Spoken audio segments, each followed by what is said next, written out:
तर मंत्रिपदासाठी कोणी काय केलं या संदर्भात गोगावलेंनी गौप्यस्फोट केलाय। मंत्रिपद मिळालं नाही तर बायको आत्महत्या करेल, राणेंपासून संरक्षण मिळावं म्हणून एकानं मंत्रिपद मागितलं। तर भरत गोगावलेंनी जाहीर भाषणात सांगितली स्फोटक माहिती। एकनाथ शिंदेंनी मुख्यमंत्रीपदाची शपथ घेतल्यापासून महाडचे आमदार भरत गोगावले यांनी फिल्डिंग लावली होती, पण मंत्रिपद भरत गोगावलेंना मिळालं नाही। तर मंत्रिपद का मिळालं नाही याची इनसाइड स्टोरी खुद्द भरत गोगावलेंनी सांगितली आहे। तर मंत्रिपद मिळालं नाही तर बायको आत्महत्या करेल असं सांगून एका आमदारानं मंत्रिपद मिळवलं आणि तर दुसऱ्या आमदारानं राणेंपासून संरक्षण मिळावं म्हणून मंत्रिपद मागितल्याचं गोगावले म्हणाले। तर अनेक आमदारांनी अशीच कारणं सांगितली आणि आपला मंत्रिपदाचा नंबर हुकला असा दावा भरत गोगावलेंनी केलाय। आमचे मुख्यमंत्री अडचणीत सापडले दिसले आम्हाला, पण बोललो चला ठीक आहे। बोलो काय बोलतो, एक बोलतोय माझी बायको आत्महत्या करेल, एक बोलतोय मला नारायणाने संपवल, एक बोलतोय राजीनामा दे। 5:30ला एकाला फोन केला, बोललो काय रे, संभाजीनगरला ते मला 5 पैकी दोघांना दिले, आम्ही 3 पैकी 1 पण घेत ना, आम्ही थांबतो।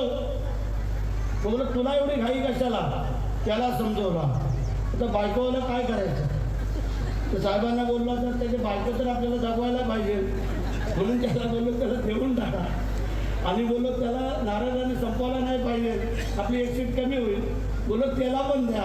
तुला तर मी थांबतो तुमच्यासाठी आणि मी थांबलो तो आजपर्यंत। आमचे मुख्यमंत्री अडचणीत सापडले दिसले आम्हाला, पण बोललो चला ठीक। तर मंत्रिपदासाठी कोणी काय केलं या संदर्भात भरत गोगावलेंनी मोठे गौप्यस्फोट केलेत। कोणी म्हणालं मंत्रिपद मिळालं नाही तर बायको आत्महत्या करेल, राणेंपासून संरक्षण मिळावं म्हणून एकानं मंत्रिपद मागितलं। अशा प्रकारे स्फोटक माहिती भरत गोगावलेंनी जाहीर भाषणात दिली आहे। भारत गोरेगावकर आमचे प्रतिनिधी या संदर्भात अधिक माहिती देण्यासाठी आपल्यासोबत जोडले गेलेत। भारत, एकनाथ शिंदेंनी मुख्यमंत्रीपदाची शपथ घेतल्यापासून फिल्डिंग लावलेली ते महाडचे आमदार भरत गोगावलेंनी, पण मंत्रिपद त्यांना कसं मिळालं नाही, कसं हुकलं या संदर्भात गोगावलेंनी काही गौप्यस्फोट केले आहेत। अक्षरा निश्चित स्वरूपामध्ये भरत गोगावले यांनी काल जे केलेलं स्टेटमेंट आहे ते नक्कीच स्वरूपात हा गौप्यस्फोट म्हणता येईल। कारण महाराष्ट्रातलं राजकीय समीकरण ज्यावेळी बदलली गेली, एकनाथ शिंदे यांनी ज्यावेळी उघडपणे बंड केले त्यावेळी त्यांच्या समवेत जे सर्वात आधी आमदार गेले होते त्यातलं सर्वप्रथम नाव म्हणजे महाडचे आमदार भरत गोगावले आणि त्याचबरोबर रायगडचे देखील महेंद्र दळवी आणि महेंद्र थोरवे होते। म्हणजे थोडक्यातच पालकमंत्री हटाव राष्ट्रवादीकडनं अशी भूमिका घेऊन या 3 आमदारांनी खरं तर ही सुरुवात केली होती आणि सुरुवातीपासूनच दावा होता की भरत गोगावले हे कॅबिनेट मंत्रिमंडळामध्ये असतील आणि अर्थातच रायगडच्या पालकमंत्री पदावरती त्यांनी सुरुवातीपासून दावा केला होता। अगदी पहिली सुरुवातीला जी 9 नावं आली त्यामध्ये सुद्धा भरत गोगावले यांचं नाव असेल अशी शक्यता होती, किंबहुना ते सुद्धा स्वतः सांगत होते की जो पहिला शपथविधी होईल त्यावेळी मी मंत्री असेन। परंतु आपलं मंत्रिपद कसं हुकलं हा किस्सा काल एका त्यांच्या पक्षाच्या कार्यकारिणीत मेळावा जो झाला त्या भाषणादरम्यान त्यांनी सांगितलं होतं की पहिल्या 9 जणांच्या यादीमध्ये खरं तर भरत गोगावलेचं नाव होतं, परंतु आमच्याकडे जेव्हा यादी आली त्यावेळी मुख्यमंत्री असलेले एकनाथ शिंदे थोडे अडचणीत आले, कारण मंत्रिपदाचा दावा अनेकांनी केला होता। त्याच्यामध्ये एक आमदार आहे ज्यांनी सांगितलं की मला मंत्रिपद जर का मिळालं नाही तर माझी बायको आत्महत्या करेल। दुसरे एक आमदार असे म्हटले की मला जर का मंत्रिपद दिलं नाही तर नारायणराव राणे हे मला संपवतील। तिसरं एक आमदारांकडनं वक्तव्य असं आलं की मला जर का मंत्रिपद दिलं नाही तर मी राजीनामा देईन। असे सगळ्यांकडनं अप्रत्यक्ष त्यांना हे सांगायचं होतं की मुख्यमंत्री एकनाथ शिंदे यांच्यावरती वाढता दबाव होता आणि कुठेतरी आता सगळ्यांचं समाधान करता येणार नाही म्हणून मनाचा मोठेपणा करायला मला सांगितलं आणि या प्रत्येकाची मी समजूत काढली आणि त्याच्यामुळे मी जो राहिलो तर आतापर्यंत राहिलोच। अशा पद्धतीचा किस्सा त्यांनी आपल्या जाहीर भाषणामध्ये सांगितलाय आणि त्यामुळे आता एकनाथ शिंदे यांच्यासोबत मंत्रिमंडळात समावेश झालेले शिवसेनेचे जे आमदार आहेत ज्यांनी मंत्रिपदाची शपथ घेतली ते नक्की कोण होते की ज्यांनी मंत्रिपद मिळावं म्हणून अशा पद्धतीची अटी टाकल्या होत्या हे आता पाहणं या संदर्भात बोलण्यासाठी लोकशाही मराठीचे output editor Manoj Bhoyar sir सुद्धा आपल्यासोबत जोडले गेलेत। मनोज सर, काही कारण देत भरत गोगावलेंनी आपला मंत्रिपदाचा नंबर कसा हुकला या संदर्भात दावा केलाय, ज्यात ते म्हणालेत की बायको आत्महत्या करेल असं एकानं सांगितलं, एक जण म्हणाले की राणेंपासून संरक्षण मिळावं म्हणून मंत्रिपद मागितलं।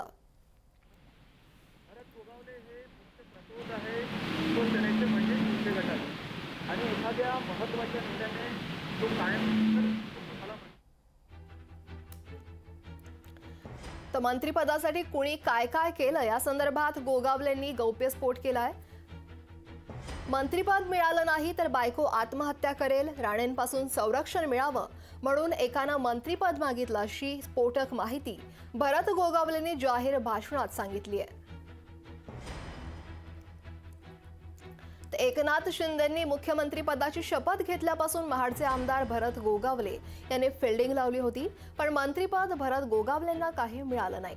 मंत्रिपद का मिळालं नाही याची इनसाइड स्टोरी खुद्द भरत गोगावलेंनी सांगितली आहे. मंत्रिपद मिळालं नाही तर बायको आत्महत्या करेल असं सांगून एका आमदारानं मंत्रिपद मिळवलं असा दावा खुद्द भरत गोगावलेंनी केलाय. तर एका आमदारानं राणेंपासून संरक्षण मिळावं म्हणून मंत्रिपद मागितलं असं गोगावले म्हणाले. तर लोकशाही मराठीचे आउटपुट एडिटर मनोज भोयर पुन्हा एकदा आपल्यासोबत जोडले गेलेत. मनोज सर, एकनाथ शिंदेंनी मुख्यमंत्री पदाची शपथ घेतल्यापासून महाडचे आमदार भरत गोगावले यांनी फिल्डिंग लावली होती, पण त्यांचा नंबर हा नेहमीच हुकला आणि या संदर्भात त्यांनी काही कारणं मंत्र्यांनी देऊन त्यांच्याकडून मंत्रिपदं घेतली या संदर्भातही दावे केलेत. मुळात भन्नाट किस्सा सांगितला म्हणून सगळेच त्या जाहीर सभेमध्ये त्यांचे कार्यकर्ते भरत गोगावलेंचे हसत होते. भरत गोगावले हे काही छोटे नेते नाही आहे शिंदे गटाचे किंवा शिवसेनेचे. ते शिवसेनेचे मुख्य प्रतोद आहेत आणि कोकणातले एक मोठे नेते आहेत. आणि त्यांनी अत्यंत स्फोटक माहिती सांगितली आहे की मंत्रिपद मिळवण्यासाठी काही लोकांची म्हणजे शिवसेनेच्या म्हणजे शिंदे गटातल्या कोकणातल्या नेत्यांची किती धडपड होती आणि मंत्रिपद मिळावं म्हणून त्यांनी काय काय शिंदेंना सांगितलं याच्या आतल्या गोटातली अत्यंत ही स्फोटक माहिती आहे. हा गौप्यस्फोट आहे. इतक्या हलक्या पद्धतीनं गोगावलेंचं स्टेटमेंट आपल्याला घेता येणार नाही. राज्याचं एकंदरीत या काळातलं राजकारण आपण पाहिलं म्हणजे शिवसेना फुटीनंतर तर सरकार आल्यानंतर आणि त्यानंतर काहीच 10 मंत्र्यांना केवळ शपथविधी त्यांचा झाला आणि त्यानंतर अनेक मंत्री हे ताटकळत बसले होते.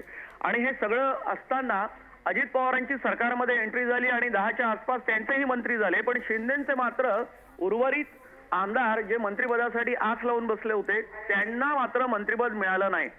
गोगावले मंत्रिपदाच्या संदर्भामध्ये इच्छुक असताना आणि त्यांची वक्तव्य ही कायम चर्चेत असताना आणि बच्चू कडूंची मंत्रिपदाच्या संदर्भात असलेली नाराजी आपण पाहिली तर अंतर्गत शिंदे गटामध्ये म्हणजे शिवसेनेमध्ये काय वेगानं घडामोडी त्या काळात घडल्या आणि म्हणून काही लोकांना मंत्रिपद मिळाली. आता गोगावलेंचं जर रेकॉर्डवरचं हे जाहीर सभेतलं जर वक्तव्य आपण पाहिलं तर 2 गोष्टी आपल्याला प्रामुख्याने दिसतात. एक म्हणजे कोकणातले शिंदे गटाचे नेते कोण आहेत. एक तर दीपक केसरकर ज्यांचं राणेंसोबत असलेलं राजकीय हार्डवेअर आपण पाहतो. त्यानंतरच्या काळात त्यांच्यात झालेले बदलही आपण पाहिले. पण राणेंपासून संरक्षण मिळावं म्हणून मंत्रिपद मागणारे नेते आपल्याला कोण दिसतात तर आपण आता गोगावलेंनी नाव घेतलं नाही म्हणून आपण कोणाचं नाव घेऊ शकत नाही अधिकृतपणे. पण जर आपण जोडून पाहिलं तर कोकणातली एकंदरीत परिस्थिती त्यावेळीची सुद्धा तर राणेंच्या विरोधात लढणारे दीपक केसरकर आपल्याला स्पष्टपणे त्या काळात दिसत होते. नंतर राणे हे भाजपमध्ये असल्यामुळे दीपक केसरकर आणि राणे यांच्यामध्ये फारसं आपल्याला राजकीय हार्डवेअर किंवा त्यांची राजकीय त्यांचं शत्रुत्व हे त्यांच्या विधानातनं आपल्याला पाहायला मिळत नव्हतं. पण इतिहास जर आपण पाहिला तर दोघांमधलं हार्डवेअर राजकीय शत्रुत्व आणि एकमेकांवर केले जात असलेले हल्ले हे सुद्धा आपल्याला आठवण बघावे लागतील. मग दुसरे नेते उदय सामंत उद्योग मंत्री आणि ते सातत्यानं शिंदे गटाचं अनेक ठिकाणी आपल्याला नेतृत्व करताना पाहतोय आपण. कोकणात आणि इतर ठिकाणी सुद्धा अत्यंत महत्वाची जबाबदारी पार पाडताना दिसत आहेत. तिसरे महत्वाचे नेते आहेत भारत गोगावले. त्यांना मंत्रिपद अजूनही मिळालेलं नाही. म्हणून मंत्रिमंडळात आपला समावेश व्हावा यासाठी कोकणातल्या नेत्यांनी जे काही प्रयत्न केले ते स्पष्ट शब्दात गोगावले यांनी मांडल्यामुळे ती केवळ माहिती ठरत नाही, ती आतली इनसाइड बातमी आहे मंत्री होण्यासाठीच्या संदर्भातली एक मुद्दा. आणि दुसरा म्हणजे मंत्रिपद मिळावं म्हणून काय काय प्रयत्न केले जात आहेत याची चर्चा बाहेर होत असते. पण अधिकृतपणे शिंदे गटाच्या एका महत्वाच्या कोकणातल्या नेत्यांनी जे पक्षाचे मुख्य प्रतोद आहेत ते कायम चर्चेत असतात आपल्या वेगवेगळ्या वक्तव्यांनी. कधी नाराजी व्यक्त करतात तर कधी एखादा किस्सा सांगतात तर कधी दुसरीकडे ते हसून महत्वाच्या प्रश्नाला बगल देण्याचा प्रयत्न करतात असं आपण साधारणतः पाहिलं. हो. त्यामुळे इतक्या सहजतेनं त्यांची ही वक्तव्य घेण्यासारखी नाही, ती अत्यंत स्फोटक माहिती आहे आणि म्हणून यावर राजकीय प्रतिक्रिया सुद्धा नजीकच्या काळात उमटतील हे मात्र नक्की. विरोधक सुद्धा त्यावर आपली प्रतिक्रिया देतात. पण गोगावलेंचं हे स्फोटक वक्तव्य आहे. त्यांनी हा मोठा गौप्यस्फोट केला आणि या गौप्यस्फोटातून अनेक महत्वाची माहिती वेगवेगळ्या प्रकारची ही जनतेसमोर आलेली आहे. नक्कीच मनोज सर, तर गोगावलेंनी स्फोटक वक्तव्य केलंय, पण राणेंपासून संरक्षण मिळावं यासाठी एखादा आमदार जर इतका हतबल होत असेल, इतकी दहशत ही राणेंची कोकणात आहे.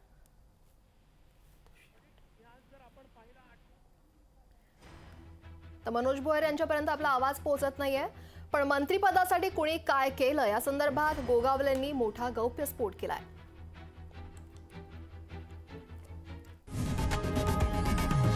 लोकशाही मराठी ऐका, पहा, जागरूक रहा.